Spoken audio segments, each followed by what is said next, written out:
So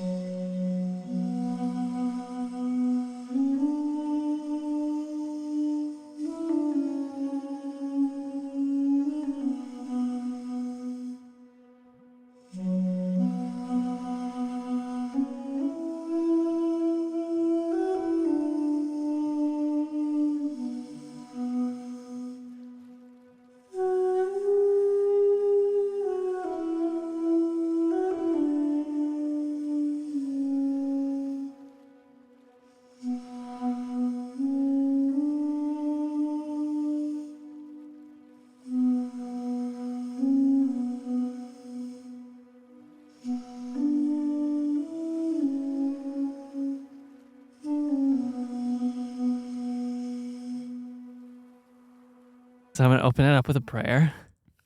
All right. To hold us in this magical space. And I wrote this prayer for this podcast. So,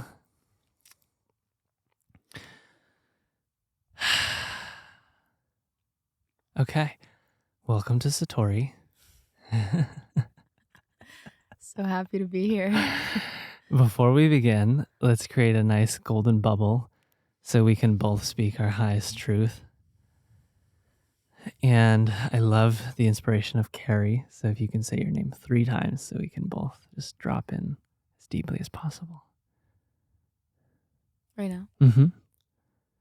Claudia Bykowski. Claudia Bykowski. Claudia Bykowski. Okay. To thee, O Lord, I pray, in the name of Jesus Christ, Buddha Krishna, Dr. David R. Hawkins, Mother Teresa, Yogananda, Ramana Maharshi, Papaji, Neem Karoli Baba, Wu Sin, Lao Tzu, Muji Baba, and all the other sages and avatars who have walked this earth. We ask that a golden bubble of light envelopes our beingness, protecting us from that which is not in the highest and best interest of mankind, and supporting us in simply being that which we are here in this wonderful space and speaking our highest truth. Amen. Amen. Amen. So, a little bit further context.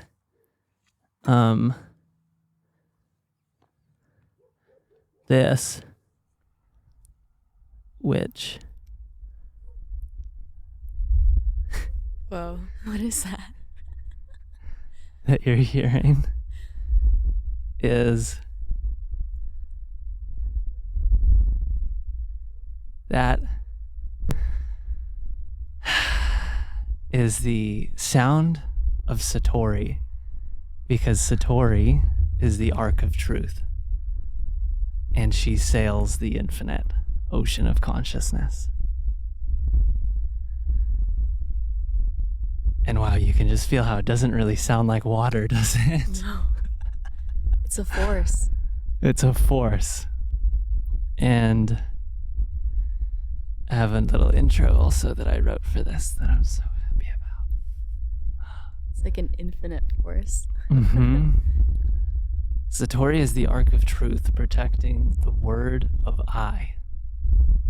She sails the infinite, summoning souls to board her and speak their truth.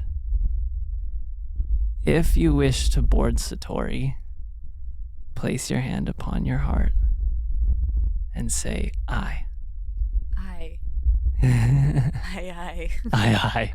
James. James. Come a little bit closer to the mic. Okay, wonderful. We did it. And before we also begin, because this is a funny thing, this is the anchor of Satori. It's a big girl. Isn't that incredible? Wow. I mean, what an inspiring space to be in. I'm so stoked for this.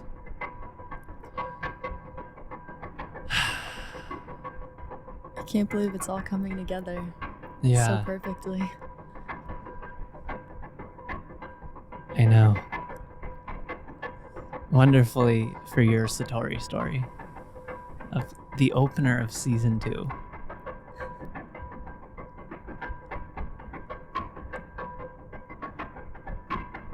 Yeah, she's a big anchor. Wonderful. So I want to start this with a very incredible question that'll open us up into the deep ends of the ocean, which is, at what point in your life did you first get the glimpse of God?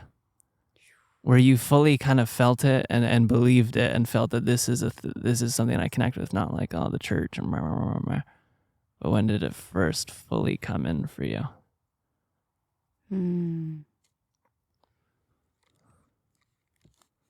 There have been many moments, but the first one that I can clearly remember was on my first mushroom journey when I think I was like 17 or 18. And I was in Colorado, and I knew that I had to drop in with Mache and Miko. Your 2 brothers. Yeah, my 2 brothers. And we were in this beautiful cabin in the mountains by this river, and we were going to go out for dinner. And this was the last night that we were there. And I was like, wow, like, we need to do this. Like, wow, this is the time. And they weren't down for it just because we were going out for dinner. And I didn't know about it at the time, but yeah, we had golden teachers with us, and I went by the river and I ate one, thinking that they were gonna join me after, but they didn't. And solo journey. Went on a big solo journey. I had no idea what it was gonna be like. So how much did you eat? Quite a bit. Probably like a mushroom this big. Okay. I had a pretty big stem, and it was really blue, which is the psilocybin. Okay. Potent. And yeah, I had no expectations. I'd only smoked weed in the past. So yeah, we got in the car and I was like, oh my God, we're going out to dinner. No, that's crazy. And yeah, on the way to the restaurant, it was like 30 minutes away from where we were because we were literally in the middle of nowhere. And I was looking down at my phone and typing something, and I just remember my fingers going into my phone, and I was like, whoa. Wow. What's going on? What is going on? Matrix moment. Red pill. Whoa. That's okay. And yeah, we went into the restaurant, and it was just going deeper and deeper, and I was going into the journey and starting to get really anxious because there's a lot of people around. A lot of beings around. Spirit. And yeah, it was just a public setting, and I just kept going deeper and deeper into the journey. And it got to a point where everyone's like, all right, like, what do you want to order? Because I was just staring at the menu like, oh my God, like all the words are kind of just like going in and out. And it got to a point where I had to leave. So I asked Miko to take me out, and it felt like he was running in front of me. I don't know if he actually was or not, but I ran out after him, and I just crashed into a pole and just like fell down in the middle of the ski village.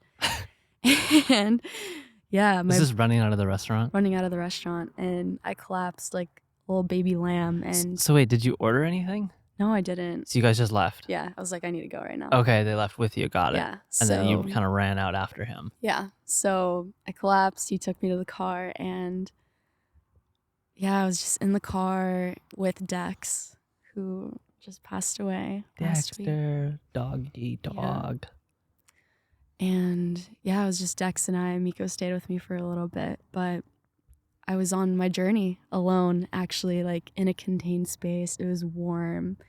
We put on some beautiful music for my journey, and Dex was with me in the back and Of the car? Of the car. Okay. And honestly, the memories from this journey are really like faint, and I don't remember them clearly, but I do remember the transcendental feeling of the mushrooms and looking into Dexter's eyes and just feeling him fully feel me and just being fully like there together. And yeah, just feeling all of the layers of myself, like feeling my inner child, like all of these different feelings that were kind of like awakened within me somatically coming up to the surface. And yeah, just I feel like that was my first deep dive into, yeah, just like the multifaceted nature of my human and like my experience in this life. So I guess that's Satori, because I also had another moment on ayahuasca where it was like literally, wow, I was with God. Everything was just radiating divinity all around me. And it got so potent to a point where I was just like crying, like letting go from joy and like feeling everything all at once. And it was the most beautiful feeling. And I've never, life was never the same after that, because I really just saw beyond the veil for the first time. Wow. So yeah, I kind of mixed those two stories together. So mushrooms was maybe like the preview. Yeah, that was the preview. Kind of like, whoa, okay, there's something here. And is that kind of what opened up the idea of ayahuasca for you? You were like, okay, that was incredible mushroom experience. Definitely. Because I saw like the layers of everything, like the human experience. And what do you mean you saw the layers? Within myself. I guess just like beyond the physical veil of like what you can see with your eye. Yeah. And can you explain an example or something, or just like reference? Yeah, I mean, it's hard to go back to this journey. That's why I was wondering if I should bring it up. Or maybe any journey that you can reference an example of seeing beyond just the physical. Like, what does that mean to you? Yeah. Wow, it's so hard to explain. Is it?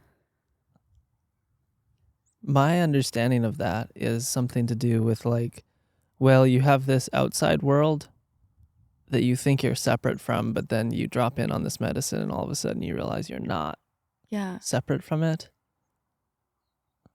That's my understanding of it. I guess I would describe it as an internal journey where I like feel and like see everything within myself, like patterns, belief systems. You go into like God view. Yeah, God view. And I think the biggest journey for me with like plant medicines and psychedelics has been like inner child and just like going into like the roots of this human experience and like what made me, like how I became me in this now moment, and just kind of getting a bird's eye view of everything that's ever happened in my life. And then the integration of plant medicines is also really cool because you're reflecting on what happened in the experience, and you had that bird's eye view, and now you see things that you didn't see when you were in a sober waking state. Yeah. So that's when the integration comes in of just, seeing everything and kind of like deciding, am I gonna do something with this and have like these certain patterns keep repeating, or am I gonna transcend and evolve beyond this? Wow. Wait, does that make sense? I love that. That was incredible. I have a thing for this. Ding. As a moment. It's a Satorian moment. Yeah. So I have a layer on that. So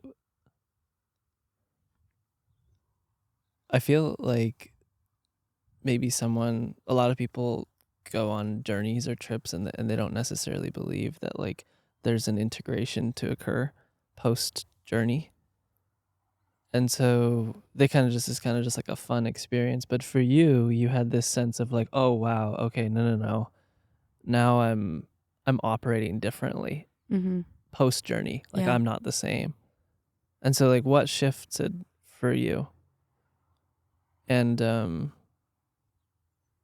after that, maybe the mushroom journey, what shifted for you? And then we'll go to the Aya journey. Yeah, well, for me, the reason I did it, or like why I did plant medicines and psychedelics, was because I was seeking, and I wanted to do the inner work. Seeking what? Seeking truth. Wow. Seeking truth. And Incredible. also I was suffering. Yeah. There's a lot of suffering. Wow, I'm getting emotional thinking about it. Oh. But yeah, I just wanted to find truth and a way out of the suffering, to find like love within myself, because that seemed so far out of reach. And yeah, that's what I found, especially in my Aya journey, just like feeling the infinite wells of love and expansion, and yeah, just being like held in the arms of God, literally. And feeling that for the first time was profound, because yeah, for the years before doing my first like Aya journey or mushrooms, I felt so alone. Pre-medicine. Pre-medicine.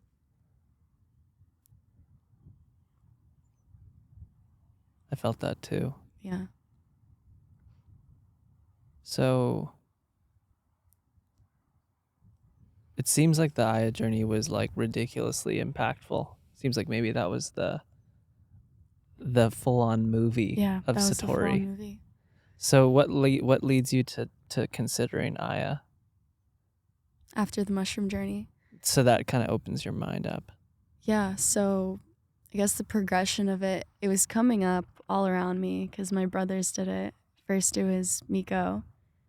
And then after my mushroom journey, we were driving Simon to go to his ayahuasca ceremony, because the reason for him doing Aya was to hopefully help him, I don't know if relapse is the word, from opiates. I think relapse. Get sober. Yeah, get sober. Like that was the intention, because there's been a lot of people that have done ayahuasca and it's really helped them like get sober. Yeah. So yeah, we were taking Simon with Mache and Miko. So it was like all of the kids and her family, and Wait, your whole fam? yeah, besides my mom and dad, Oh, okay, just cool, like me and cool. my brothers. We were It feels like your parents are in this. We were taking Simon to this cabin in the mountains where the ceremony was taking place, and the woman that was hosting the ceremony, as soon as I walked in, like we made eye contact, and there was this like deep resonance, this deep connection. And at this time, I was aware of energy, of course, but whoa, yeah, it was just like such a seed that hasn't been like sprouted yet, and something I didn't like fully understand. For like, sure. I felt the subtleties it. weren't necessarily conscious. Yeah, it wasn't but you felt conscious, it. but I felt it. And yeah, I saw her across the room, and then when we hugged, it felt like this mothering, like, wow, she is like love, and she sees me fully, and like she's holding me. And it was so brief. Wow. And when we were leaving, she's like, wow, like I'll be seeing you soon. And it was just like so intimate and beautiful. Bold. And I just felt so seen for like the first time in my life. Not actually the first time in my life, but from someone outside of my family and people that knew me. Yeah, just this random woman. Yeah, and just being in that space where this ceremony was being prepared, I just felt this instant connection of like, wow, like I need to do this. Wow. So that was the moment where I was like, wow, like this is me feeling the call, and it's not just me thinking I want to do it. It was like, wow, I'm experiencing it, and yeah, I just like literally feel it in my body that I have to do this, and like I'm meant to be here soon. Yeah. So I think it was 8 months or 9 months that went by. Like I went back to New Jersey, was doing my studies and whatever, and the next time I went to Colorado, I sat in my first ceremony with this woman who was hosting it. And it was a 3-day ceremony. That was 8 months after? 8 months after. Were you thinking about it a lot? And when did you commit to it? So that was 8 months after, but when were you like, I'm sending that? You know, I haven't thought about this in a while. This is like my first time going back to this memory since it happened. Like, and before we do, let me put the windscreen covers on because it's slightly windy. Yeah. Pause. Have some chocolate. See.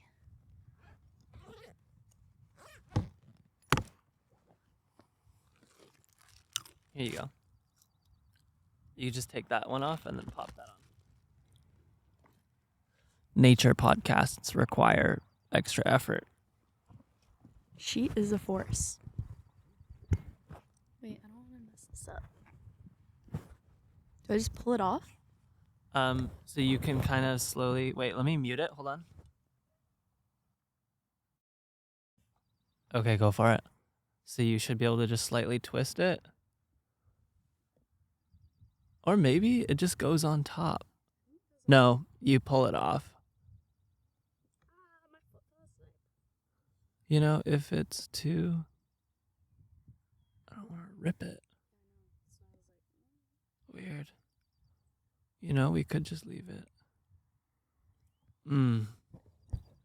Maybe we just leave it.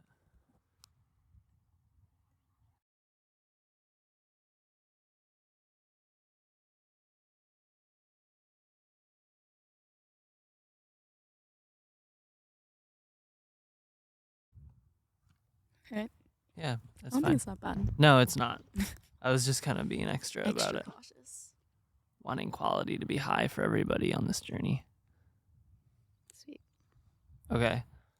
So I asked you, there was you met this woman and then 9 months went by and you're in ceremony with her. And I'm asking you, like, at what point, like, were you thinking about it a lot? And then when did you say, okay, I'm going to do this. I'm committed. Wow. So once we dropped Simon off and we were going back home through the mountains, I was having like a very spiritual experience of like, oh my God, I want to do this as soon as possible. And I just felt it like in my soul. I was like, wow, like I need to do this as soon as possible. Mm-hmm. And yeah, I was thinking about it a lot. And yeah, the time wasn't right to do it soon after. So as soon as I could and as soon as the next opportunity was available to do it, that's when I committed. So I think like 2 months after that, I committed to do it, like financially also. And yeah, then 8 months later, I sent it. Wow. Okay. So usually things change when you make the commitment. Did things change for you? No. It was just like a knowing of, yeah, what's coming. This is what I need to do. And I know that it's going to be like transcendental and life-changing, and that it was. Okay. So I want to know about the experience itself. I get that it's really difficult to talk about journeys and like describe them. Yeah. But if you can, amazing. Yeah. So it was 3 days of ayahuasca, and there was 1 day of combo, which is a frog, pretty much a frog poison that you put in your arm. And there's a purging process that happens with that, but I guess I'll just keep it with ayahuasca for now. Wow. It was a journey of everything, like highest highs of my life. That happened on one night. It was actually the third night where that happened, but there was a lot of darkness and shadow and pain that I was moving through and experiencing from not only myself, but like ancestral pain and suffering and trauma through my lineage. And yeah, I guess the first night that I drank the medicine, it was so beautiful, and it's like I was traveling through dimensions and seeing myself in other dimensions as like not a human being, and it was like the most abundant and beautiful planet I had ever seen. There was like rainbows, waterfalls, like the most abundant nature. And it's like I saw myself in a different dimension as a child, and like I guess they were my guides or my family in that dimension, but I just felt like immense love and like knowing of home, and it was like, whoa, like this is a part of me, like this is who I am, and like how have I not seen this my whole entire life? So yeah, that was like the first profound moment of like, wow, this is like healing my heart, because this longing for a home that I always felt, it's like I met it in that moment. So that was big. Yeah, it's hard to get into Was that the specific. first night? The first night. But simultaneously, like after that, I don't remember what exactly happened, but I just remember feeling like this deep, like collective suffering and also like ancestral suffering, like within my body. And I was just like purging it, like crying it out. And yeah, it was just like the most dualistic experience Wow. ever. Yeah. Yeah. And again, like I'm trying to like go back, but it's such a crazy Yeah. journey and like so much happened. It's like I experienced lifetimes in 4 or 5 hours, however long the ceremony is, but I just remember the feeling in my body of like what it was and like specific moments and memories from it. So, yeah.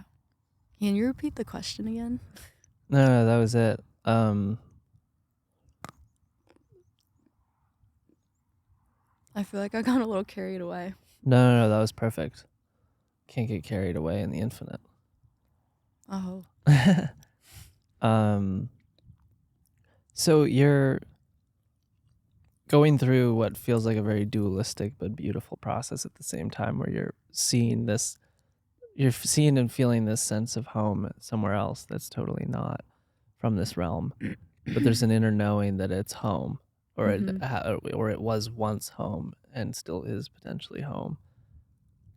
And then at the same time, you're feeling all this pain. Mm-hmm. When you're letting go of pain, because I've been in this place before too, and I'm really curious to see how you explain this. How do you and it could be a very simple answer, but how do you know that it's yours and it's a lineage thing? Mm. And when it's coming up, like it's such an abstract, incredible thing to explain to somebody who maybe hasn't experienced that. Mm-hmm. You're trying to tell them that yeah, it's a lot of lifetimes. Yeah. No, yeah, totally. Even saying it right now, I was like, wow, like, how do I explain this to someone that hasn't experienced this? But Inner knowingness. it's an inner knowing, and also like through visions. Yes. Like I saw my lineage of like women, for example, like in the visions that I had. And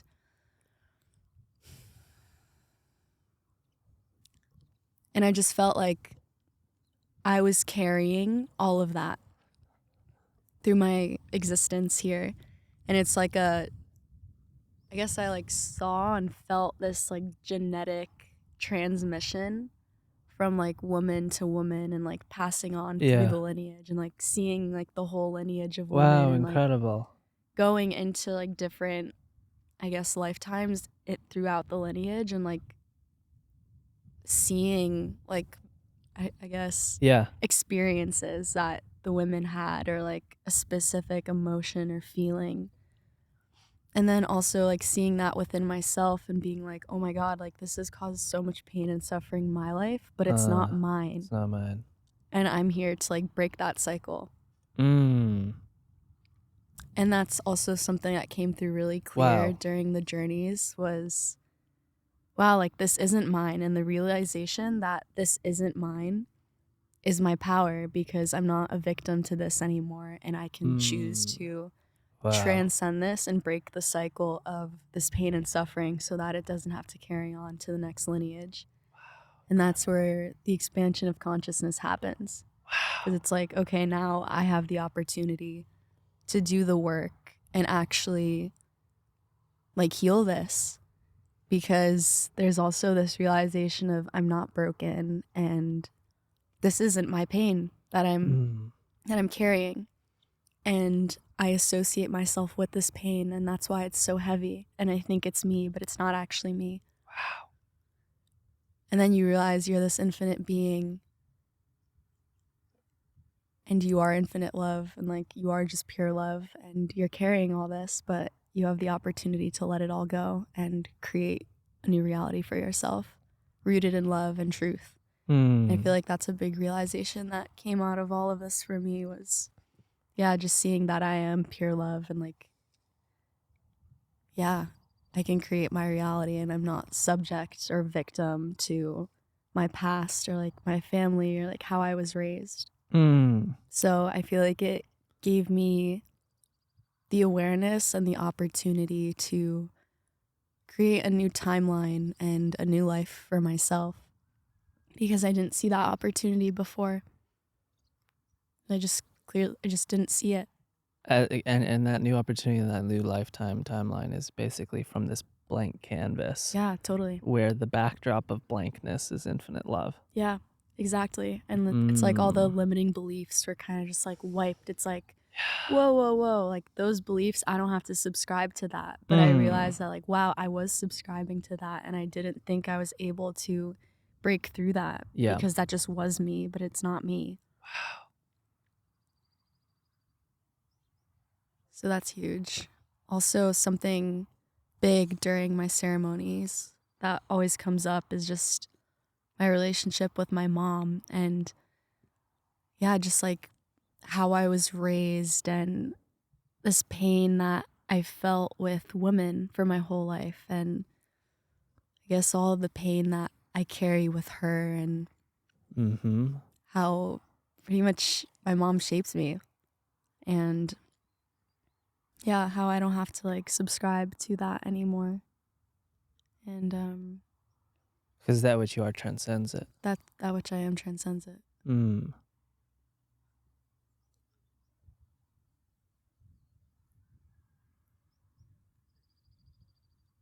Yeah.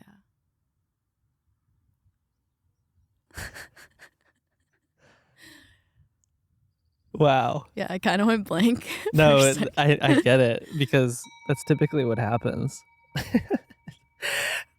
In my experience of like sailing this ship, there seems to be this place where people go, and then it's deep. You know, we're in the infinite ocean, but then like you go to this very high infinite space of truth. You're speaking at. And then there's this point where you kind of come back down to earth and you're like, okay, I'm going to have some chocolate. But then you totally forgot about everything you just said. And it's like, holy shit, what did I just say? But I rang the bell because, wow, incredible. And I fully felt it. You know, like there's so much more to it. And if we sat down for like 3-4 hours, like so much would come through. And I feel like that's just a scratch on the surface of right. what it actually was and like what my experience actually gave me. But yeah, it's an infinite ocean. And yeah, I've never really like reflected on this out loud with somebody. So it's really crazy to just like scratch the surface and speak it out loud.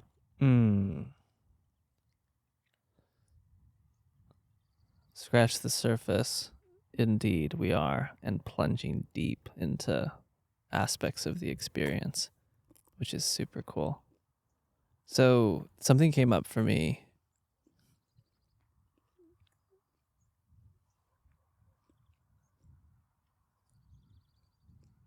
There is this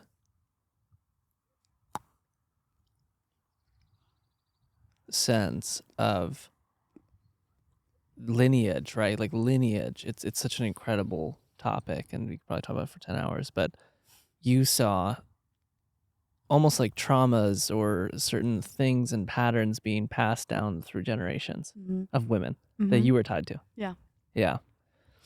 I could explain that a little more because Yeah. I think it'd be cool to give context. Yeah.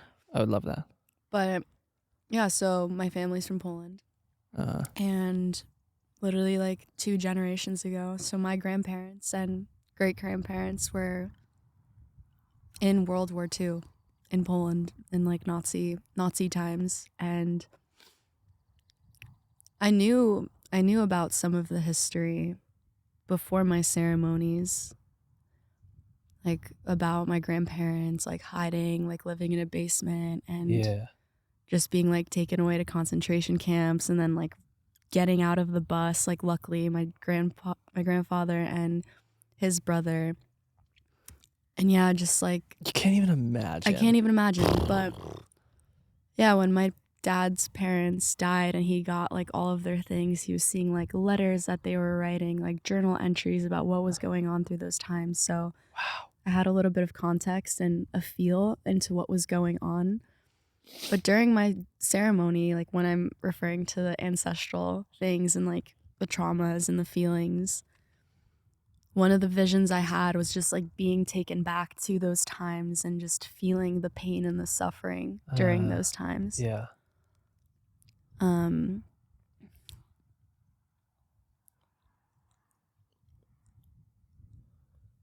Yeah, it's like I almost saw it happening, and I can't explain that because it's like it comes from the infinite, I guess. Like I didn't experience it, but I felt the experience, and it's like I saw visuals of what that experience was like. And that was really deep because what I felt in those visions and like the pain and the suffering, I was seeing that also in my own life in present day. Modern times. And how I was just like, yeah, like perpetuating. The suffering was perpetuating in a different way, but it was still there. But I saw that it was like rooting from those times and even before those times. So yeah, it's like I was seeing my ancestors in myself. Yeah. And there's this great concept that we're all one. Mm-hmm. And like when you have these experiences, it really helps you believe it. Yeah, totally. And feel that, wow, okay, yeah, as above, so below. So my grandpa, he had a lifetime, and it's influencing me to a certain degree in this lifetime. Totally. Wow. And so this is such a big topic. So there's that, right? There's like lineage on Earth. You chose to incarnate here on Earth into this lineage, and you have the opportunity to heal. Is that why you believe that, like, is that like, do you believe that that's like the purification of the soul? Kind of like you choose this incarnation, it comes with this baggage, and you're such a, let's say, big light that like you have the opportunity to, for humankind, I guess, as a species, like heal this aspect of the universal mind within this species, or the collective consciousness. So I guess that happens on a macro aspect, but it starts within yourself. Like you can't heal the world right away. Like it has to start with you individually. And then I guess through the integration of that and you showing up in that way from like this healed space and lightness. Yeah. Because you've transmuted the pain and the shadow and the suffering. Yeah. You're just like spreading the ripple effect, because by being that which you are and remembering who you are, you're just reflecting that to everyone else around you. And that's where I feel like the healing happens on a macro level, but it starts with you. Right. Yeah. As this quote unquote individual, even though that's not what you are. Wow. I love that. Okay. And so let's go to the God moment, because this is an incredible moment. Tell me about, this is the third day? Yeah, this is final the night? Final night. Wow, incredible. Yeah. Of course it's the final night. Yeah, like I know. An epic closer. I didn't think I'd make it. Just a banging last track. Yeah. So after the second night, I can't even believe I did this. Like, wow. Yeah. I would never do this now, but I was just so fresh and just like seeking and like interested. Yeah. In finding truth. Mm-hmm. So yeah, after the second night, the next morning we did combo, and that wrecked me. Like I thought I was dying during it. Like I was throwing up like crazy, like sobbing my eyes out. Like it was so intense, and like this was after 2 nights of ayahuasca already, so it was just like a lot on my nervous system. Some nice too. morning frog poisoning. Oh my god, some nice morning frog poisoning. Breakfast. And yeah, after that, like I kept saying like, hey, like I don't think I'm gonna make this, to the woman that initially like I really connected with her, and she was like my mom during this whole time. She was like my spirit mom. She was taking care of me after because I felt so weak. I felt so like depressed in a way. I wouldn't even say depressed. It was just so much. I was so overwhelmed with everything that I was experiencing already, and it was a lot. A lot. And I didn't really have an appetite. I couldn't really eat. And I was like, yeah, like I'm not doing the third night of ayahuasca. Like there's just no fucking way. Wow. Absolutely not. So yeah, a few hours went by. She was just like sitting with me, like just like nurturing me, like holding space for me, which was really beautiful. And the time was coming for the third ceremony, and I was kind of like, wow, like maybe, but absolutely not. And yeah, like 10 minutes before, everyone was sitting there, and yeah, the space was just set up, and it felt so like safe and like nurturing. I was like, okay, this is the last night, and like, sending that. I'm gonna do it because I'm already here. Nice. I'm here. Like, this is why I came. And I was already starting to feel a little bit better, but yeah, we went into the third night, was drinking the ayahuasca, went into it, and again, like, I haven't mentioned this, but there were times where I entered this void of almost like not existing. Yeah. And it was scary. It was really scary. It was like, wow, like, am I ever going to come back? Like, where am I? Like, why did I do this? Like, all of this doubt started coming up, all of this fear. And I really, after like reflecting on it, I realized it was just my ego, like being so afraid to die. Wow.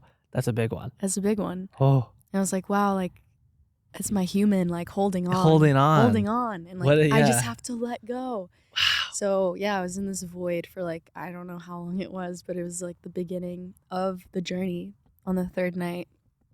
And so you dropped into the void, like, immediately?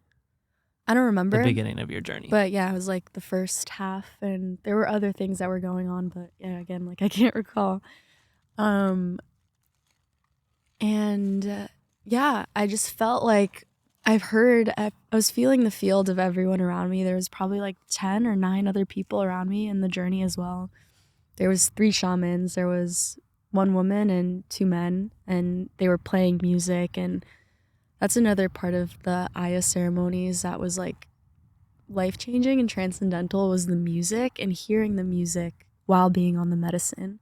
Wow. And the music pretty much like takes you through the journey. So the shamans feel into what everyone's going through collectively, and they just play whatever song is needed, because the songs pretty much help you like purge or like get through a certain emotion or feeling or whatever you're going through. But yeah, like everyone was starting to purge, either like throwing up or crying, and just like feeling like deep sadness, grief, and just like letting go overall. And I was laying there and kind of like coming back to my body, and I was like, wow, like, why can't I let go? Like, what's going on? Like, I feel like I need to cry, but I just feel kind of numb. And yeah, I guess that was me just like holding on, because this was after the void. Because during the journey, you're coming like in and out, and like you usually get 1 cup, and then like an hour later you drink more, so that you can go like deeper in, and also like keep you in the space if you want to go deeper into whatever it is that you're experiencing, or just deeper into the journey. And yeah, at one point I just remember feeling this void, and then there was this one song that came on. I don't know if it was a ukulele or some sort of like really high-pitched string instrument that just like tickled my soul in a way. It like triggered something within my body and my soul that was just starting to make me feel literally like I was a child again. Probably like 5-year-old Claudia, just like she's here, like in my body. Like that's how I'm experiencing this life right now, is through that version of me. Wow. And yeah, the emotions started to come up. The music, like I just felt like I wasn't in my body, obviously. Like I was in the music and just like going through the infinite with this music. And yeah, I just remember like everyone started to like opened their eyes, and it just, the field and the energy became so high and like beautiful. The candle lights even started to like elevate. Like it was truly like a mystical, transcendental experience. There was this massive moth that like flew into the house, was like this big, and everyone's like, what? And the medicine woman, she like opened her hands, and this moth just flew into her hands and was just like in her hands. And it was just starting to become like very mystical and magical, and there was a presence that like entered the room that was unspoken but like very felt, and I was feeling it, everyone was feeling it. And Wow. this point came where, yeah, like I felt this tickle, and some time passed, and I just started crying so hard, and it felt like that was my big release of just like finally letting go of like this fear of being nothingness and like being in the void, and like finally accepting that that's okay, and like I can let go of my ego and just like be and accept what is. And yeah, that's when all the shedding came through, like crying and just like holding myself and like feeling this inner child within me that was like so afraid but like so beautiful and pure and tender. And yeah, there was this one point where it just felt like my heart just like exploded, and I was, wow, like in this infinite, beautiful, like godly presence, and like so held. It was this infinite love. And there was something, wow, if I go back into my journals, I like wrote this experience down, and it was so much more clear. So it's in the books. It's in my Akashic records, Wow, literally. Like incredible. I have it written down. Like right now I can't in your journal remember it exactly. But there's someone coming here. Oh yeah. Hello. Hold on, let me pause. Let's pause. Hello. Yes. Yes. Is this your land? I live here, but it's okay. Okay. You can stay there. Are you sure? Well, we're really Just watching what is happening. really Okay. grateful for this spot. Yeah, It's perfect. Do whatever you want, okay? Thank you so much. thank You're you. the best. Aw. Aw. Super cute. Yeah. Aw. Everybody knows what a podcast is. That's so universal language. Wait.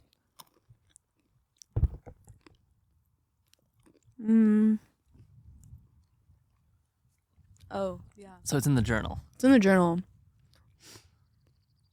But yeah, it was this just like ineffable presence that was here, and it's like all the fear was gone because nothing else mattered but this infinite love that I was feeling, and it's just like enveloped my beingness. And Come closer. yeah, I just like felt like I was home and okay and like safe and loved and accepting of everything, Wow. of life. And it was also a moment because all of the pain and suffering that I'd experienced in the nights before, it's like all of that made sense. And Oh wow, there's a almost integration of the whole it thing. was an integration of the whole experience because, Can you explain it?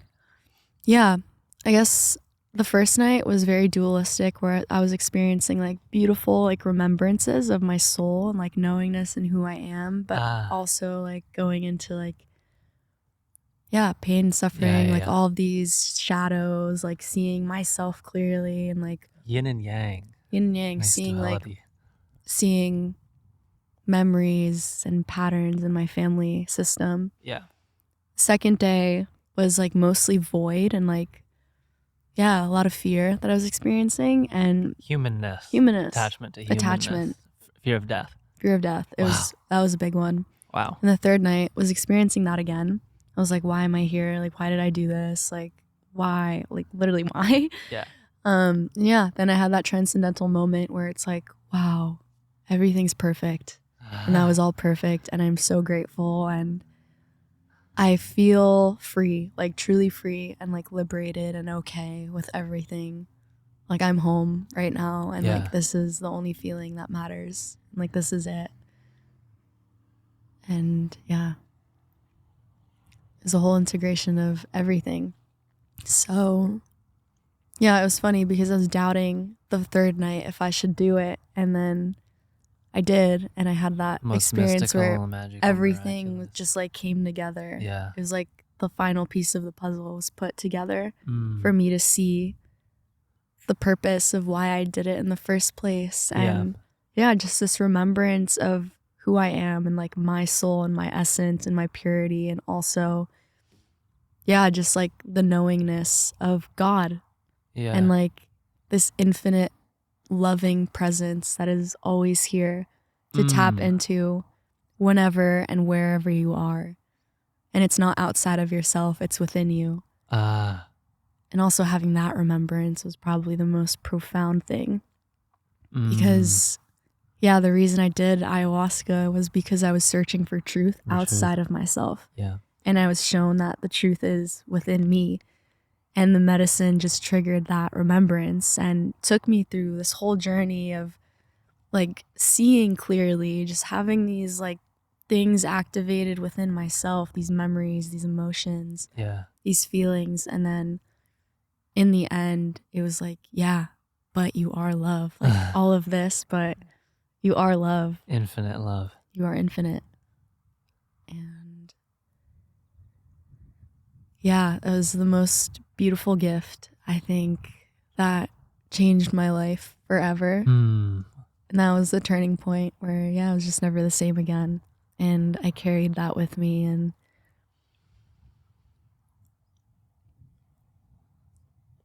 that was it. That was my Satori moment. Yeah, that sounds like a legendary Satori. Yeah.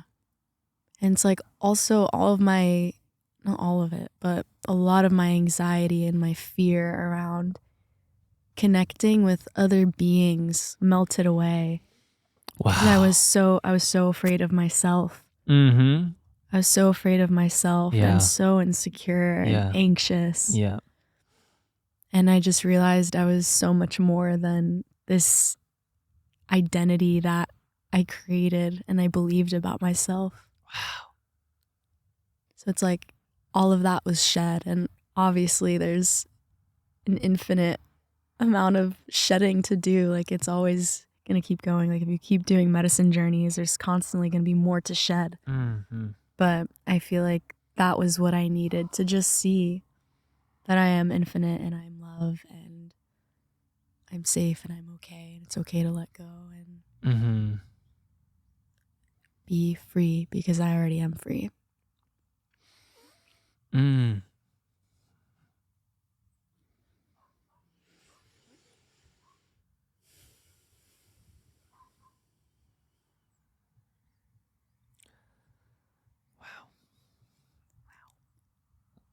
I can feel it. Yeah, me too.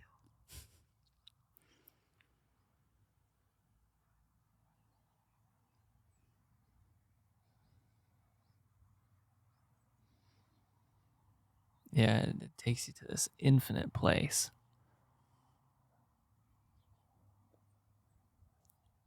And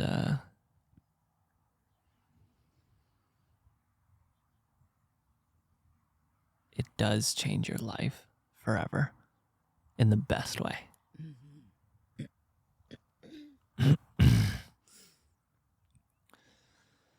It's the ultimate medicine.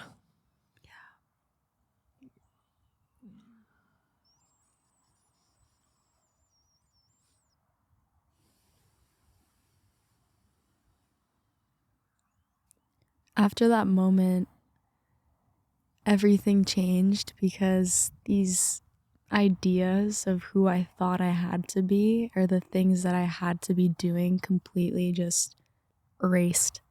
It was like Control Alt Delete. You're not doing any of that because that was just your ego and your mind and the ideas and beliefs of what you should be doing and who you should be and how you should be perceived. That was like all of that.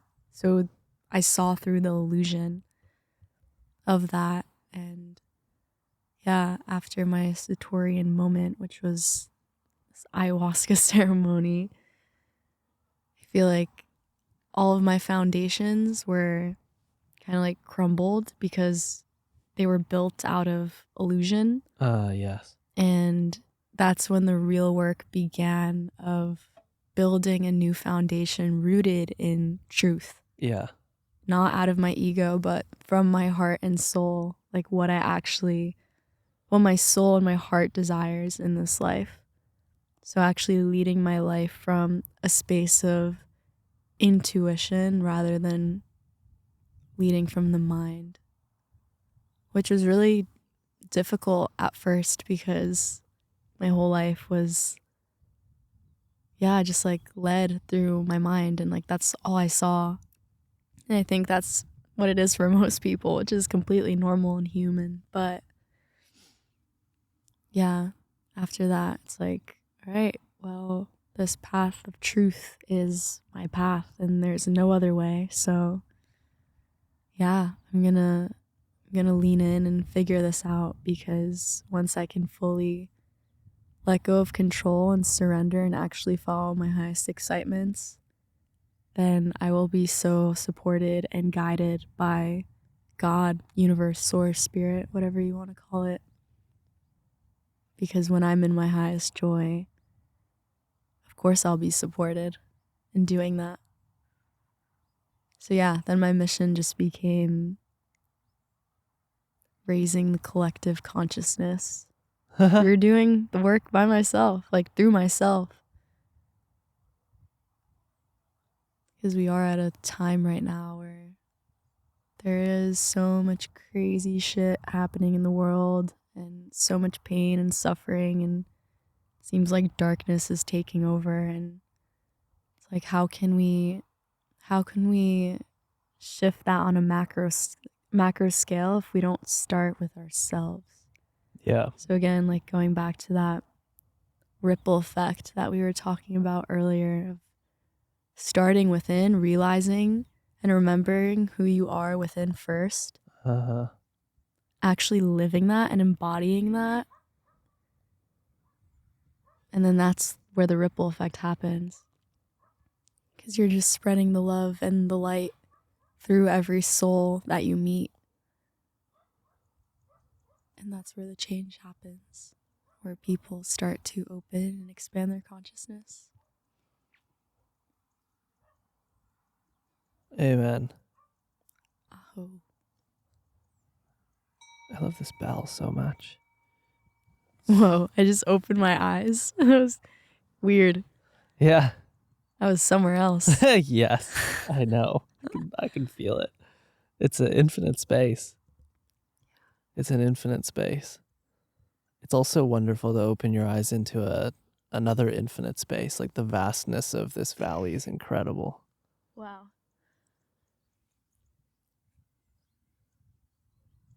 Yeah, we've never done a podcast before, but now reflecting through the whole journey from start to now, I'm realizing how, just like a little bit anxious I was and like nervous. And just like a fear of being fully authentic and fear of being seen, because it feels like really vulnerable, just like speaking about these experiences. For sure. For sure. Yeah, so there's times where I 100%. felt like stumped or like anxious about going into it, because it is such a life-changing experience and like things that aren't really talked about. Right, yeah, they come so up. it's like scary. It's and like, it's recorded. whoa. It's like, oh, we recorded. Yeah.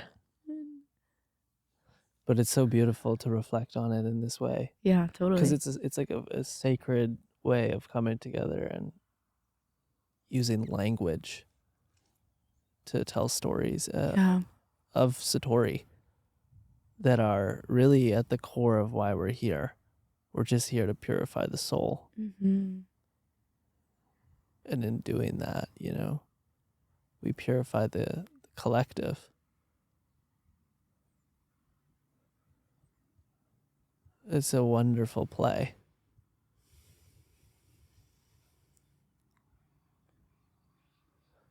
Why do you think that you incarnated onto Earth? Mm-hmm.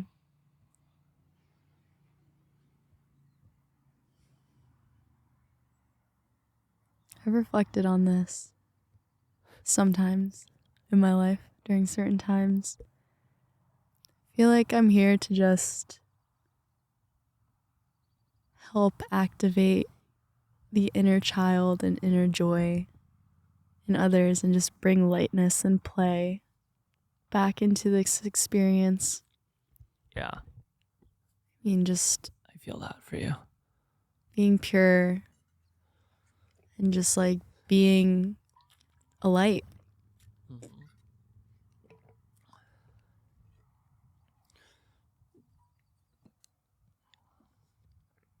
Paving a new path. Or like paving a new path. Do you feel like this is a realm that you come to and let's say you're looking at it like you're in your soul and you're just like, Earth, she's pretty dense right now. But it's this purgatorial domain where I can gain maximum karma and purify my soul. And there's such vast opportunity to be of service, right? Because like, I mean, you look at the world and you wonder, you're like, damn. You know, I could have chose the domain where there's 7 rainbows every morning and it's perfect temperature, right? And like that easy domain where everyone's in love and peace is so heavenly that it almost doesn't really offer you the opportunity to heal or purify those aspects of the soul that need to be rounded out or like, cleansed. Yeah. Do you feel like that you agree with that viewpoint? Yeah, definitely. Definitely. I feel like if I were in another lifetime of that, like let's say rainbows and butterflies all the time, it'd be beautiful, but I feel like there'd be this sense of, well, there's some work that needs to be done. Right. It's like a vacation. Yeah, it's like a vacation. Maybe just It's like, okay, let me like actually do the work and like maybe after Earth we go on a vacation. Maybe after Earth. this shit ain't easy. Like, fuck, this realm is a Yeah. Yeah. It's challenging, but it's so beautiful. Right. If you see it that way. Yeah. Because it's all about like perspective. And yeah, just your mindset. Because before I used to like hate my life and be so depressed and anxious about everything. And I'm like, why am I here? This sucks. But I feel like now I have this shift in perception where I'm like, wow, my pain is actually my power.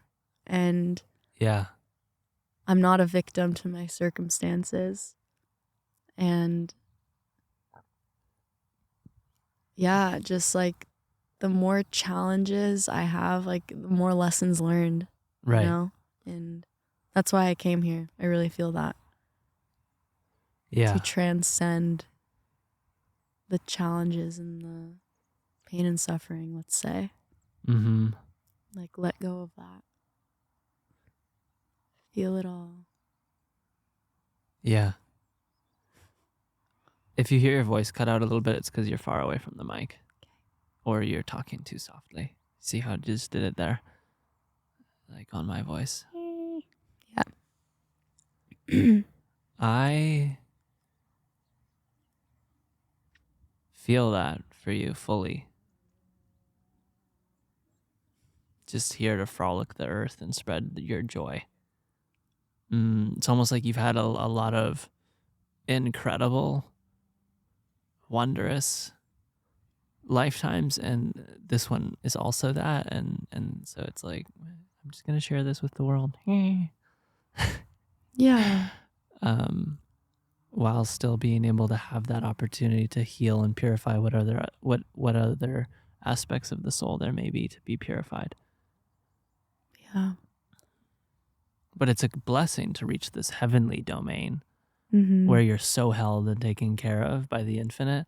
Oh, this came up for me earlier of just the amount of people that curse the world, right? They're like, oh, the world, terrible place, whatever, yada, yada, yada. And it's like, well, those people are so lost in separation. They can't see that, no, you chose to come here.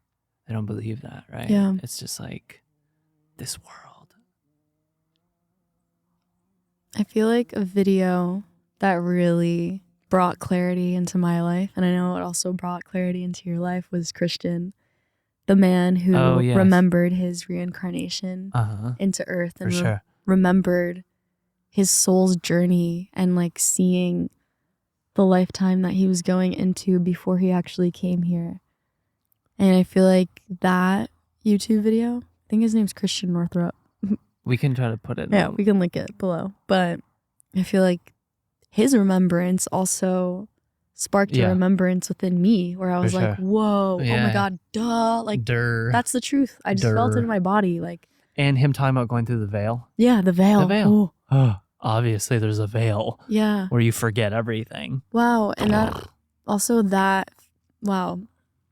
Now that I have that in my mind, I feel like that's what ayahuasca did for me. Yeah. It took me out of the veil Mhm. because for my whole life, the veil was so thick, I couldn't really see beyond. Yeah. Plant medicine does that. Plant medicine helps you general. see beyond. Like, it takes you out of this Reality. 3D, like, dense human Forgetfulness. Because when we come into the human Separation. experience, we forget who we are. Part of the process. Part of the process. We We forget who we are. You come And through the veil. I think the most profound thing that can happen in this life is remembering who you are and remembering your quote unquote purpose and your essence and why you're here and like your excitements and your joys in this life.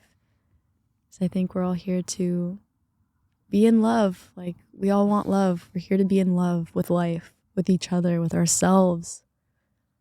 And we forget that. Yeah.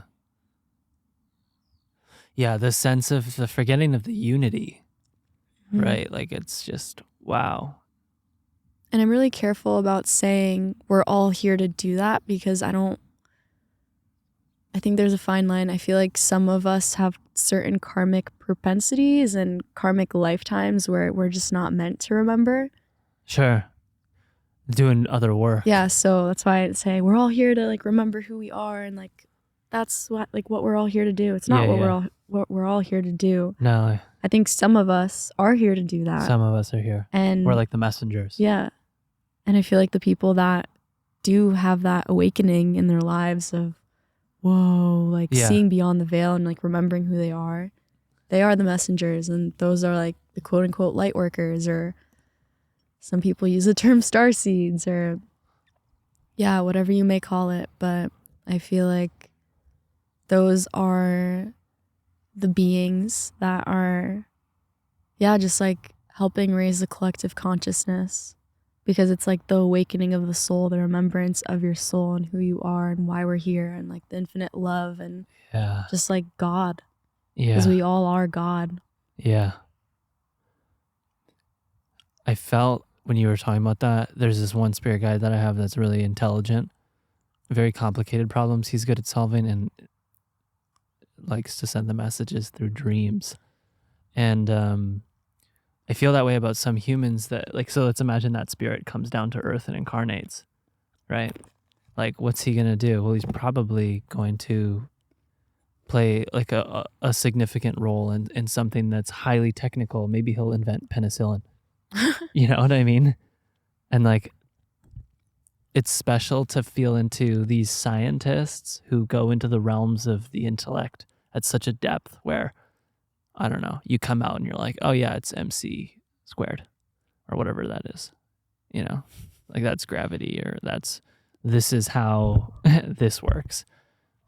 And it revolutionizes the way that people think and see the world.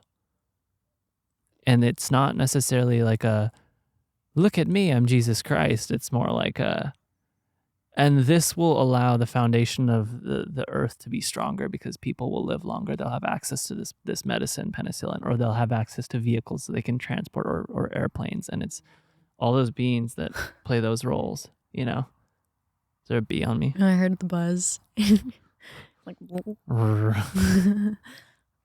I felt like I was that for the last 6-7 years in business. mm-hmm. I was just like, what am I doing? This is so fun. And then it got to that point of just like, okay. But you chose that Right. before you came here. Right.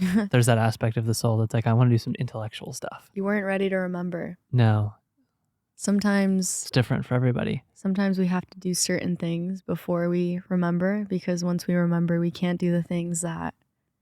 It's just not the same. Yeah, it's just not the same. Yeah, you're totally different. Yeah. Different level of consciousness. This is great. This, I feel like, is the good explanation for parents or siblings or friends that maybe get concerned about someone who's shifted dramatically. Like when my parents are like, we're still processing your apparel. You know, like how you're wearing such different clothes or whatever. It's like, we're still processing that. What happened? Oh, it was a remembrance. And now this is just what I am right now. I don't know. It may shift. And then I think this is a really good episode for anyone to really just like, oh, this is, yeah. If someone goes through a Satori like moment and they connect with God, oh dear Lord, they are going to change. Yeah. And you might see a whole 720, not just a 180 in terms of their life, but they might do like several spins. And there's so much fear around it. Yeah. I feel like when people heard that I did ayahuasca, like even my parents, everyone was so afraid and like nervous. I can't believe your parents know. It's so incredible. And after it, even like people from my high school, if they like knew or like they saw the life that I started living, I don't know, I feel like there's a sense of judgment, like, oh, like what happened to that person, you Right, know? for sure. But like, looks like a hippie. you can't know something, or it's like, obviously like they won't understand because they haven't experienced it. Yeah. There's an objective rationalization process Yeah. that they go through without having the capacity to subjectively understand. Yeah. Because they haven't dropped in on medicine. And that's okay. That's just where they're at. That's totally And it doesn't fine. make them better or worse. Yeah. That's just where they're at. It's just where they're at. Which And is that's perfect. Yes. Yeah. Amen. Yeah. Yeah. So how do you think it shifted for you? Because you connect with God. You did say some things like all of your anxiety and different things, like a lot of stuff was deleted and you kind of were like this totally different being. So I would say it deleted right after ceremony, and like after like being in that and like having those experiences, like yes, it was fully seen, and I was like, oh my God, whoa, like that's not me. Like all of these things, that's not actually me. Yeah. I feel like the real work started occurring when, yeah, just going back to everyday life and like daily interactions, like things would surface and I'd be like, whoa, why am I feeling anxious? Like it's okay. And just kind of like working through it through my like human experience. And it takes time. Like it's a process. But you said when did it start happening? Well, wait, what came up for me is like, it seems like it gives you this contemplative lens. Oh yeah. Because now you're going through life and people are like, oh my God, this just happened to me. And you see how rooted in like this sense of self-identity, individuality, and personhood they are. Mm-hmm. You just touched the infinite and realized that you're not just a human being. And you're like, I don't want to talk about this. Yeah. Was that coming up for you? When you were coming back to like human experience, you're just like, what is this surface level stuff? I oh my God, so much. Yeah. And I mean, before that, like I was never one for surface level conversations. Right. Like I always like was pretty deep. I was like the deep girl, like all my friends are like, wow, like we always have such deep conversations. Like, I love that so much. I love that. I don't think I feel like you've told me this, but I don't remember. Yeah. But obviously like nowhere near to the depth of like having like awareness, you know? Yeah. But I feel like after like sitting and working with plant medicines, life was just, a contemplative experience, or like I would deeply self-reflect, even like unconsciously. Like I would just like see things now because I experienced it and I saw it in my ceremonies, and like through waking life, it would come up. So life just becomes this contemplative experience. and you see the opportunities to like grow and transcend some things that are like limiting or like holding you back or causing suffering, which for me like was anxiety and social interactions. Like when that would come up, I would just like reflect and check myself, like recognize where it's coming from, why. Yeah. And also just affirming to myself that that's not me. That's like not who I am. Whereas before I would think that that's who I am, and then I'd feel unworthy and like not enough and like a weirdo or something. Yes. And like all this self-judgment would come in. So wow, incredible. Yeah, like after, if I had experienced anxiety again, I'd reflect on it, be like, whoa, why is this coming up? And then You don't get attached to it. I don't attach to it. Observe it. Yeah, I observe it. I don't Witness. say like, oh, like that's who I am. I'm more just like, whoa, let me check this out, you know? Yeah. And that is the ultimate lens, I feel like, to go through life with. It gives you a sense of peace because you're looking at life not from this experiencer point of view, but from a witness point of view. Mm-hmm. And so then it removes the sense of victimhood. Yeah, because you're outside of your ego. Yeah. It's like you're observing the observer. Wait, you're Observing the experiencer. You're observing the experiencer. You're not just the experiencer anymore. Yeah.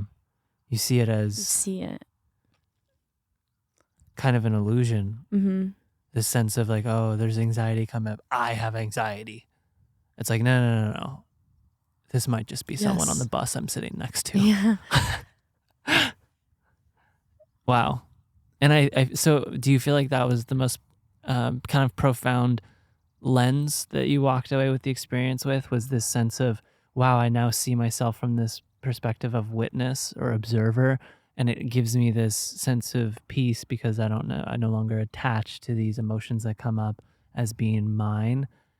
How do you feel like that was the most profound kind of realization? Yeah, for sure. Because the reason I wanted to do like plant medicine and ayahuasca in the first place was because I was suffering and I didn't want to suffer anymore, and I was seeking truth.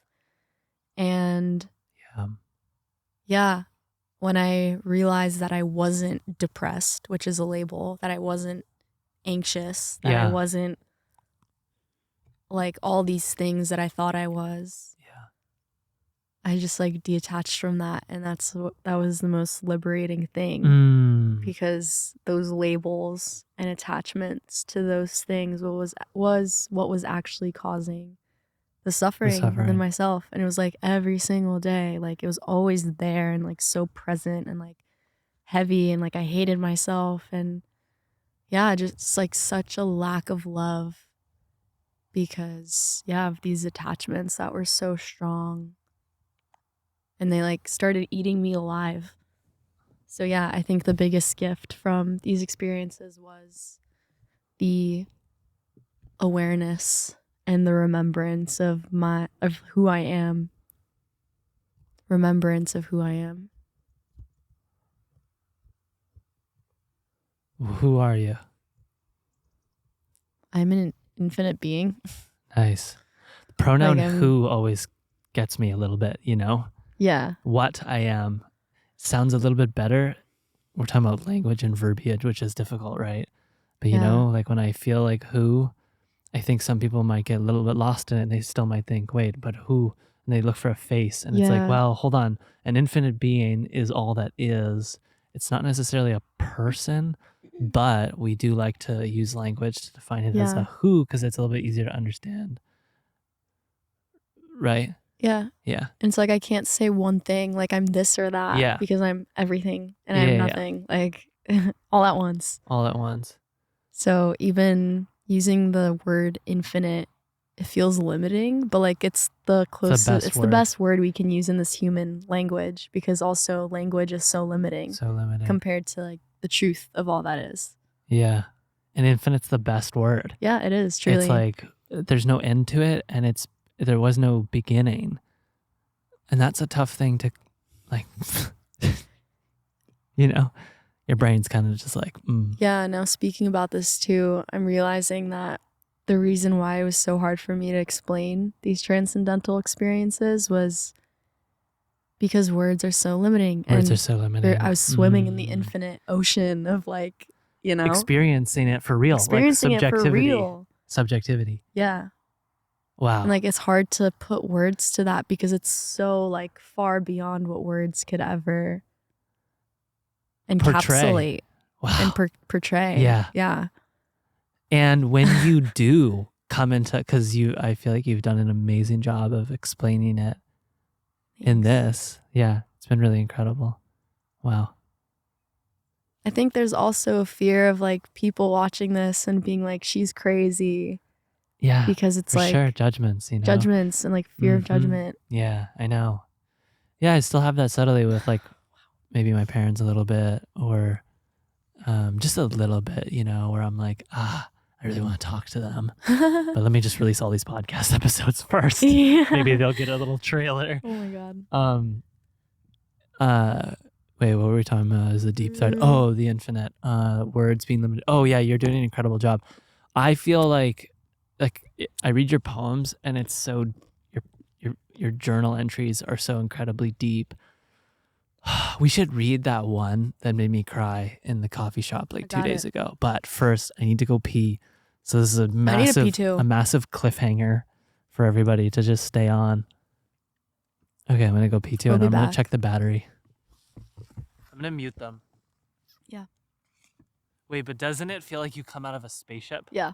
That's fucking insane. Hello? Hello? Why isn't it working for me? I don't know. It's just for me, I guess. You are the steerer of the ship. Meow. What were we talking about? Poem? Oh, wow. Yeah. Should I just dive in?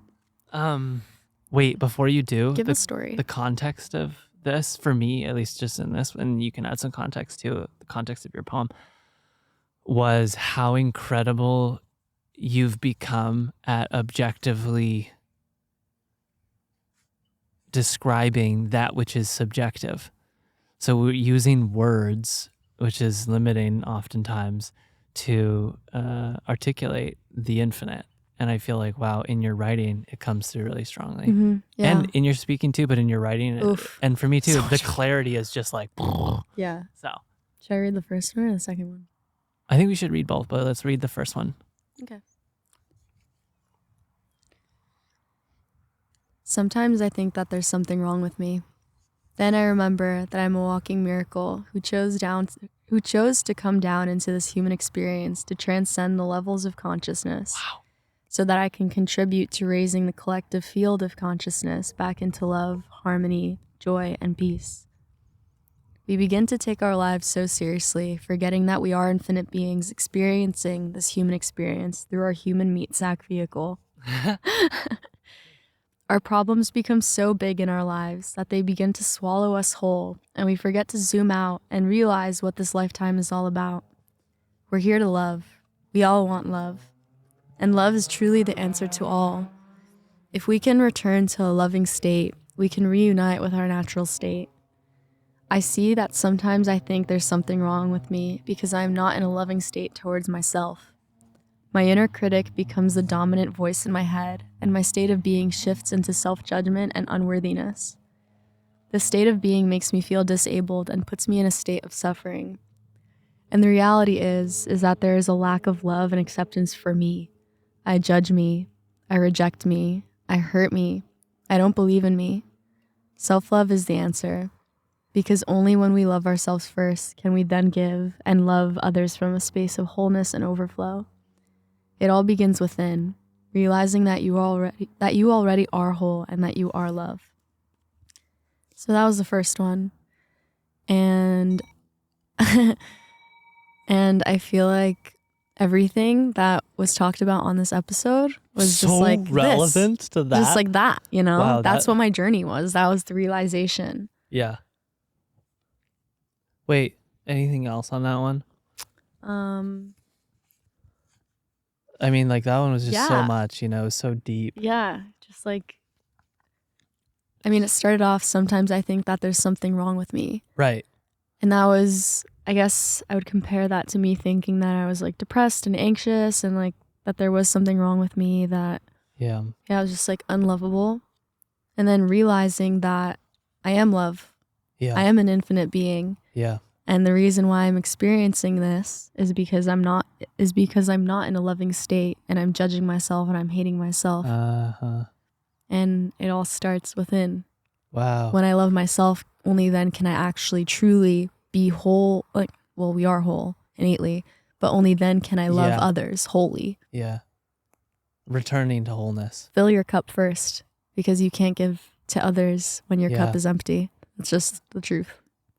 And Jesus said the kingdom of heaven is within. Exactly. Amen. Okay. Poem 2. Wow. Poem 2. Incredible.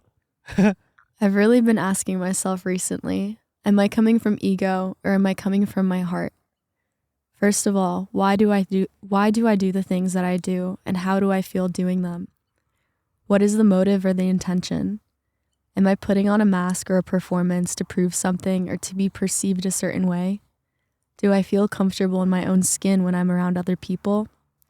Do I speak my truth and feel rooted in truth?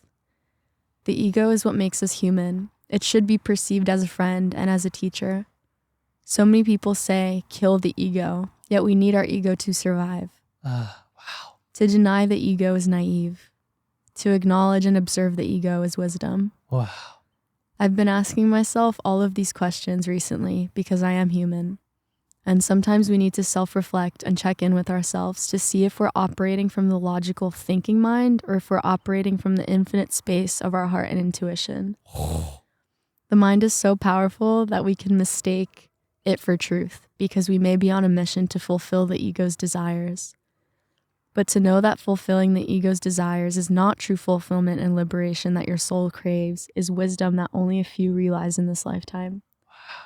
And truly, all I want in this lifetime is to let go of my ego's desires and beliefs and stories of what success is and what makes me a worthy and valuable human being. Wow. All I truly desire from my heart is to feel deep, sublime peace, love, and acceptance for my life and who I am. And I notice myself still feeling like I need to do something more or prove something to feel worthy and whole. I feel like there's something wrong with me because I feel like I don't have a solid foundation or offering to this world. I sometimes feel invaluable because of the money in my bank account. Actually, the lack of money that my ego desires in my bank account. Wow. My ego feels hurt when I post on social media consistently and don't have X amount of followers like other people who are on their own journeys do. And so I go on a deep inner journey of comparison, self-judgment, and start to feel like I'm not enough or I'm unworthy. Wow.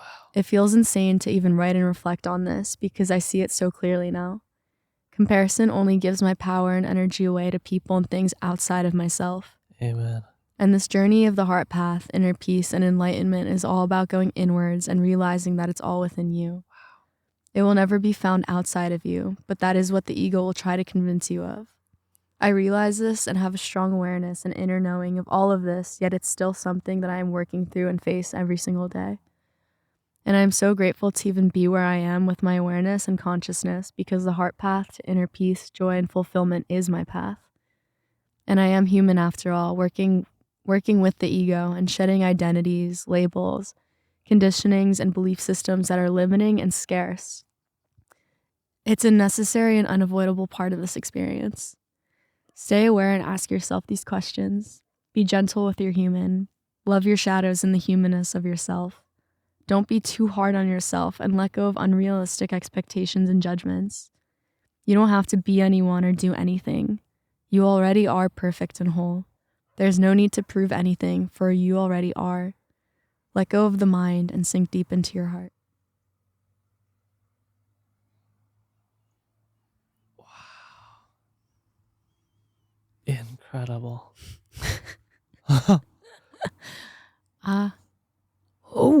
So I cried pretty.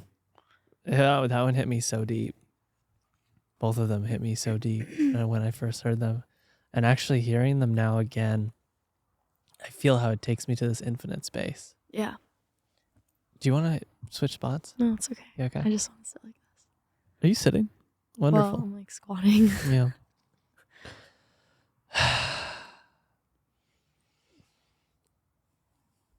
Yeah. It's like you're writing with a razor blade. Yeah, wow. I mean, I know that we did buy some very fine tip pens recently. 0.1, 0.2. 0.001. Yeah, 0.001. Oh, wow. You know, and it's not like this just comes out of nowhere. It happens when I'm going through like challenging times or moments or like moving through Yeah. like painful things Right. that aren't easy or It's- comfortable. It's like kind of the inspiration. It's the inspiration. That is like the medicine. Yeah. Is the pain. Yeah. Wow. There's this aspect of like, which is it's so beautiful because here you are as this infinite being, showing up in waking state as a human being, and like the capacity to just tune in and write from that infinite space within you is so incredible. Mm-hmm. Meanwhile, you're also such a human and you experience these emotions and you go through it from this contemplative place as a witness, writing about it. I mean, what in the fuck? Incredible. Yeah. And you said emotions, but I feel like I resonate with shadows. Like these painful emotions, or also shadows or parts of yourself that are not accepted or like not seen or rejected, parts of yourselves that are rejected. And I feel like shadow work for me is illuminating what these painful emotions are, Yes. which are shadows, Yeah. and integrating them as parts to your whole, because they are a part of you. And the more you reject them, the more they're like repressed, and they'll keep coming up and like showing up in all areas of your life. And it's so prevalent when your shadows are not faced, because people feel it. Yeah. And like it's like there's a resistance and it blocks you. It's uncomfortable. Uh-huh. Yeah. I mean, it's like yesterday, the whole stuff with that occurred between you and me, where it's like the dancing and the singing. And there's this sense where I feel uncomfortable dancing around you or singing around you because you are so much better at dancing. And that statement, is a tough statement because better is so subjective. But it's just this sense of feeling not secure in my own beingness, because there's this state of comparison that happens, right? Of like, oh, but like you're such an incredible dancer and I want to show up in that way. The reality is like, well, maybe first just put your training wheels on and learn how to like take a few steps. Yeah. And same thing with singing. Like, no, like you're not going to be great at the beginning. You're going to go through this kind of baby training wheel phase where you kind of have to fight through this, not fight, but just surrender to all these ideas of fear, because the reality is that we all start, somewhere. Mm-hmm. Somewhere. And I feel that fully, where here's this aspect of self that was never present in childhood at all. In this lifetime, zero, Mm-hmm. and now it's coming up. And like, I do want to go into it. I love it, and so, okay, I gotta illuminate it. Because right now there's not much light there, so to speak. Mm-hmm. I haven't been putting any energy into, or like a lot of energy. Wow. And so I love that.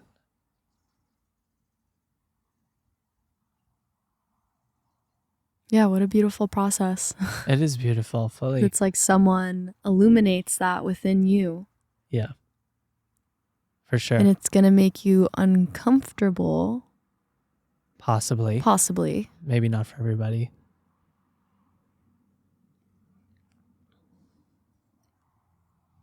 And that's why we have this And like help each other grow. philosophy of being comfortable in the uncomfortable, right? Yeah. Like comfortable in all settings, regardless of what's going on. Yeah. You okay?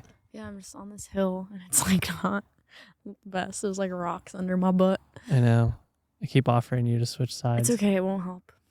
It will. You'll lay down like No, this. this feels nice. Does it? Okay. For now. For now.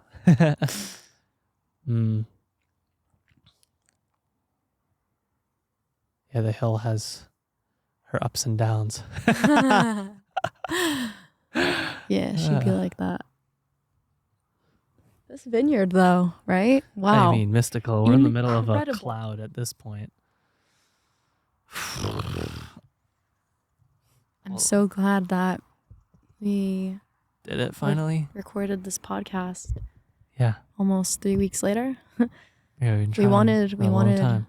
to record this like the day you got here, Yeah.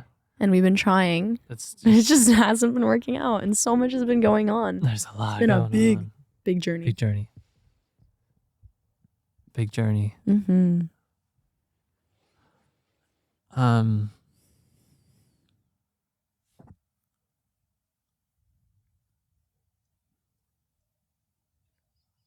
Yeah, it's been a big journey. Mm.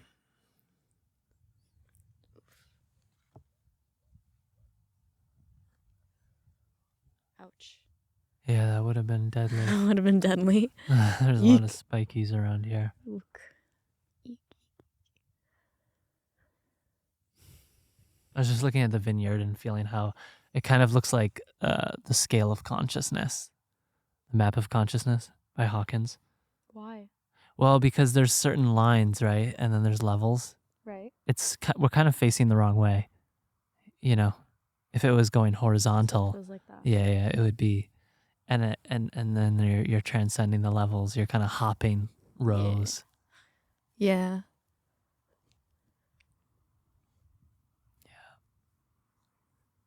Mm. On the topic of Satori, though, Yeah. I feel like once you have your Satorian moment, that's almost like a quantum leap Yes. in your reality. Yeah. I'm looking at that, and if it was vertical, if we just flipped it, it's like there's these levels, there's these lines, but once you have that Satori enlightening moment, Yeah. you realize like truth within you. Yeah. And it's like, holy crap, I can just like jump all these levels because I'm like breaking down these beliefs and programs and like seeing through conditioning that's keeping me so limited. And the veil has dropped and I'm seeing beyond the veil and I'm seeing the truth to all that is. And so that lets me live life in truth and Liberation, love. sovereignty. Liberation, sovereignty. Yeah. I feel like so many people wonder what a quantum leap is. Yeah. It's just a big jump in consciousness. Yeah, it's a jump That's in all it consciousness. is. We don't need to put a fancy label on quantum. And it's not like a magical like woo-woo No, thing. no. It's just It's quite it's literally truly, just consciousness. consciousness. You're experiencing consciousness. And it's proved by science. Yes. It truly is. Yeah. And it's so funny that a lot of people think it's so woo-woo and out there, but it's actually like, Yeah. you know. No, I feel it. The world of science is getting very good at objectively measuring that which is subjective. Yes, thank goddess. And someone who's doing a really good job of that is Joe Dispenza. Yeah, He's doing incredible work. he is. He's truly capturing miracles Mm-hmm. and giving the data to the scientific community and being like, okay, yeah, now here's what it looks like when someone has stage 4 cancer.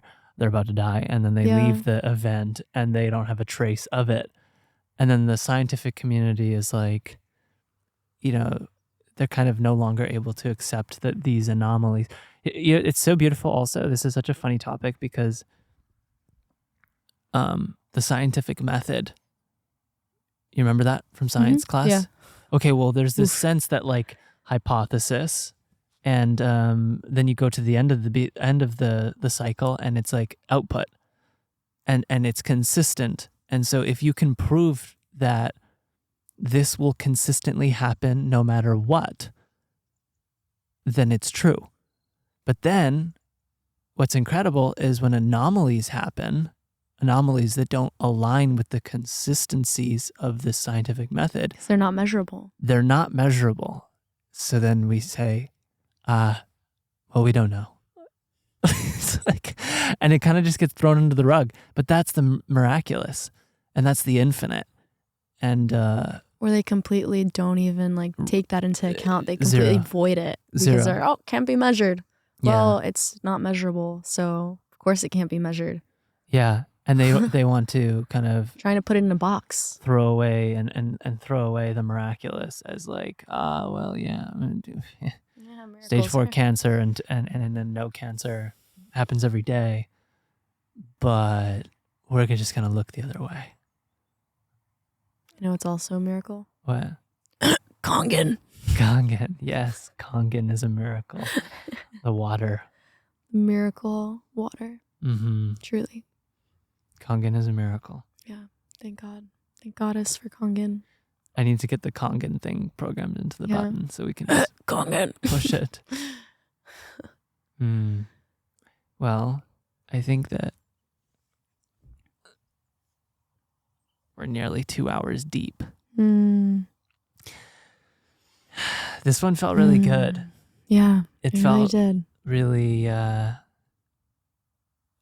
this one was so different because for me, the other Satori stories I've done, I feel like I talked more and there was a bit like more background to it, and it was more, there was a little bit more time in the surface. Mm-hmm. And I was so excited to go into this one and just be like, okay, yeah, we're just gonna take me to the first time you experienced God. Yeah. And it felt really good.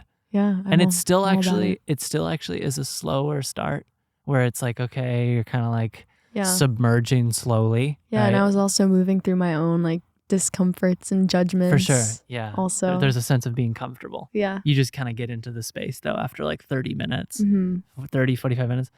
It's like a movie. It feels so good. You kind of go in, you go down, and then you come up a little bit, and then you go really far down, and then you come up a little bit, Mm-hmm. and then you come back to the surface. Right? Mm-hmm. Totally. Yeah. Yeah, it was crazy when I had that moment where my eyes were closed for a while and I was speaking, then I opened my eyes. I was like, whoa. Where the fuck am I? Where did I go? I mean, I know where I went, but whoa, damn. Oh, I love you. I love you too. So Wow. much. This was magical.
Pals protection. Yay! Purity Pals